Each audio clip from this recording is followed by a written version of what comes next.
Bentrovati al Valentino Mazzola di Gaggi, l'11° turno del campionato di prima categoria potrebbe essere di quelli spartiacque perché vanno in scena due match importantissimi per le zone alte di classifica. Si parte col film del primo tempo, prima chance offensiva al settimo, Dumitrascu in area, viene toccato così da Donato secondo il direttore di gara che è inflessibile, e calcio di rigore e dunque il Città di Lingua Glossa dopo 7 minuti all'occasione di aprire le marcature. Nel frattempo vediamo a rallenti il rigore contestatissimo dai padroni di casa. Dumitrascu dal dischetto spiazza Montesanti e fa 0-1. Il Città di Lingua Glossa si porta dunque in vantaggio in casa del Caggi col proprio uomo simbolo, il numero 9, l'attaccante Dumitrascu. Al 22esimo reagisce però il Caggi da Pafumi a Barrica che col destro mira l'angolino basso e fa 1-1. Botta e risposta tra Caggi e Città di Lingua Glossa al Valentino Mazzola, risultato nuovamente in parità quando c'è la punizione di Finocchiaro che viene sporcata in maniera provvidenziale da Varica prima che possa arrivare lo stesso Dumitrascu. 32esimo, Varica ha la grande chance in area di rigore di trovare il gol del 2-1 ma col destro trova solamente l'esterno della rete.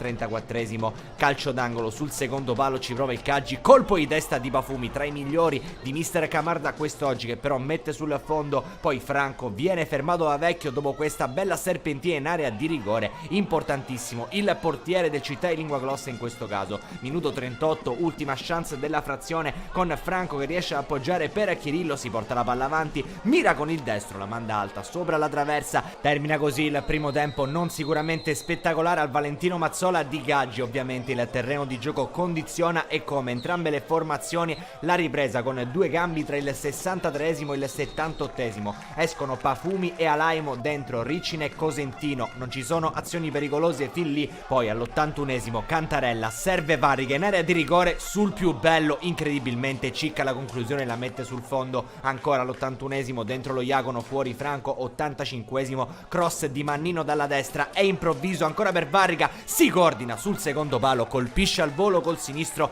la mette fuori. Minuto 92, a pochi istanti al triplice fischio, calcio di punizione di Zappalà che finisce alto sopra la trasversale. Termina così Caggi Città di Lingua Glossa 1-1. La nuova capolista è la Gronzavoca che vince 2-0 in casa del Santa Domenica Vittoria.